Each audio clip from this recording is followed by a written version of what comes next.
So I did a series on the channel where I rated popular affordable clothing brands and then gave you my thoughts on them. I've done videos on Unico, COS, Weekday, H&M and more, and in the comment sections of those videos I always get asked the same question. Which brand is the absolute best for affordable basics? So that's what I'm going to be answering today. I'm going to run through each brand and tell you what I think they do well and what I think they don't do so well, and then at the end of the video I'll crown one the overall winner. If there's a brand you think should have been on this list but isn't on this list, then do let me know. Maybe I haven't reviewed them or I don't know them that well, but yeah, let me know. If you liked the video at any point, please do drop it a like, and now that's all out the way, let's get into the brands. So let's start off with Arat first. Now when it comes to affordable brands, Arat are on the more pricier side, but I do think their products are worth the price for the most part. They do have their strong points and not so strong points, but I don't think you can really go that wrong with any of the items from the brand. One of my favorites and most worn t-shirts of the year, probably my most worn actually,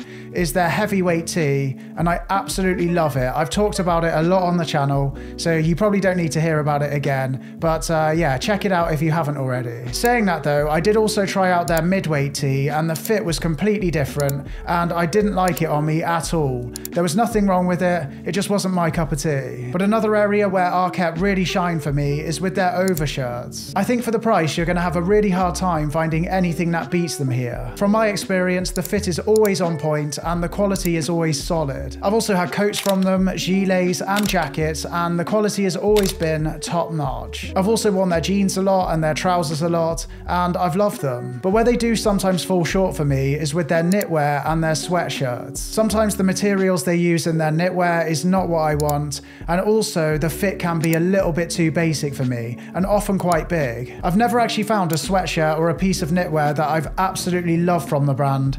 Yeah, so it's not really somewhere I tend to look for those kinds of items. And while we're here, another small gripe I've got with the brand is on some of their images, especially with the trousers, they don't have any pictures of a model wearing the products. I know it might sound a little bit petty, but I can't get an idea of how a pair of trousers are going to fit from a flat lay image. So it either puts me off buying them, or I order them in and the fit is completely different to what I was expecting, and it's a bit of a pain having to send them back. Overall, they're not pushing any boundaries, their stuff is really simple, but sometimes that's exactly what I want, and I really do rate them. So let's move on to COS next. So I would say the quality of COS is on par with Arat, which from my experience is good, by the way. The price point's about the same, and even though they both do basics, they are a little bit different. Now I always think of Arat and COS as brothers. They are owned by the same company after all. I always think of Arat as the sensible brother who likes to keep things classic and simple, and COS as the more adventurous, wilder brother. They're both from the same family and they do share a lot of the same characteristics,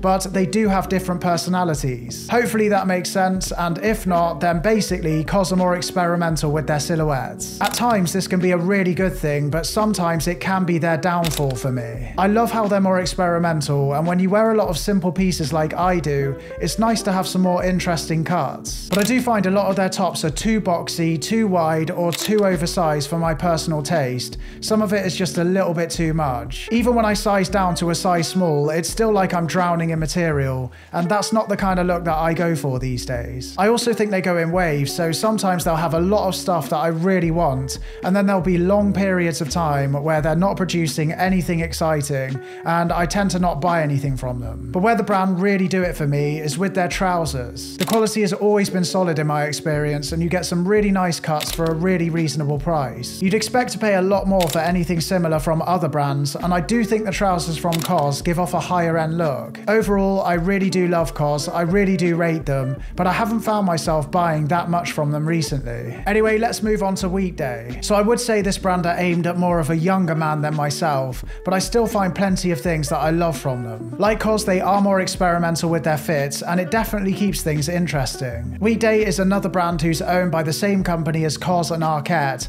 and they fit into my make-believe family very nicely. I think of Weekday as the even wilder younger brother of COS and Arat, and sometimes he goes too wild. I think of Weekday as a bit of an all-rounder brand. I do think you can find things in all areas of what they offer, but it is a bit hit or miss for me. They often take the oversized look look or the crop look to the extremes, and that's not really my kind of thing, but I do know that's really on trend right now. Weekday is definitely the most trend focused on this list, and that can work for some, but it doesn't always work for me. Generally, I like to go for more timeless pieces, and I do think what Weekday currently offer will look a little bit dated in a few years' time. Now, Weekday are more affordable than Arat and Cos, but to keep their prices down, they do cut corners, and this is quite often seen in the materials that they use. Not great, but saying that, every item I've ever bought from them has held up really well, and I wear them a lot. So next up, we've got one a lot of you have probably been waiting for, and it's Uniqlo. So a few years ago, Uniqlo were my favourite brand for basics, but I think they went through a little bit of a rough patch. However, I do think they're back on track, and I have been buying a lot more from them recently. I think when Uniqlo hit, they hit,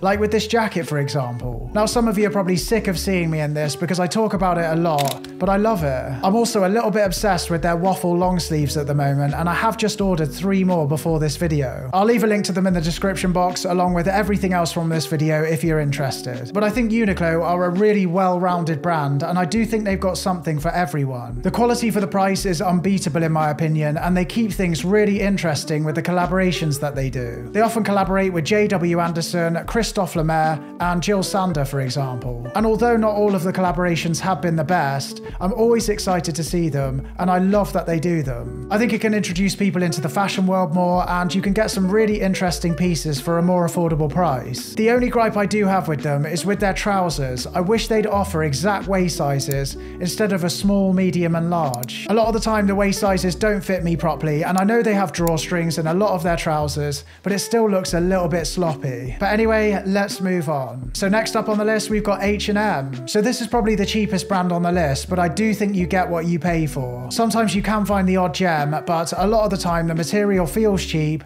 and the clothing doesn't tend to fit me well. For me personally, I'd rather buy less and spend more at the likes of Cos and Arat to get a similar look, but more high-end. You're going to get better quality items, they're going to fit you a lot better, and they're going to last you a lot longer. Is H&M the worst brand out there? No, far from it, and I do think they are worth checking out from time to time, but I'd rather shop elsewhere. Now, a lot of people on the channel ask me why I don't shop at Zara, and that's because I see it like H&M, but worse. The colours fade, the materials rip easily, and they don't tend to look good after a few washes. So for me, even though the clothing's cheap, no amount of money is worth spending on an item that doesn't get me excited, doesn't fit me well, and doesn't last long. Saying that though, I've heard a lot of people say recently that their quality has improved. So if that's true and anyone knows more about this than I do, then please do let me know. But for me, Zara have always been one of those brands where it looks amazing on the website, but as soon as you get the pieces in hand, they're not so great. But brands can change, they can improve, and if they have improved, then I would be willing to give them another go again. So out of all the brands on this list, who is going to be crowned the grand champion? Well, the top 3 for me are definitely Cos, Arat, and Uniqlo, but if I have to choose a winner, then the winner is... Are you tense? I'm tense. It's Uniqlo. They've got something for everyone, no matter what your style, no matter what your age. You can create fashion-forward outfits out of their pieces, or just keep things simple. I love their collaborations, it keeps things exciting, and you never know which collaboration they're going to do next. Of course, their clothing isn't perfect, but overall, I do think they're a worthy winner. But let me know if you agree with me or not, and which brand would win for you. If you like this one, please do drop it a like, don't forget to hit subscribe, and thank you so much for watching. See you later.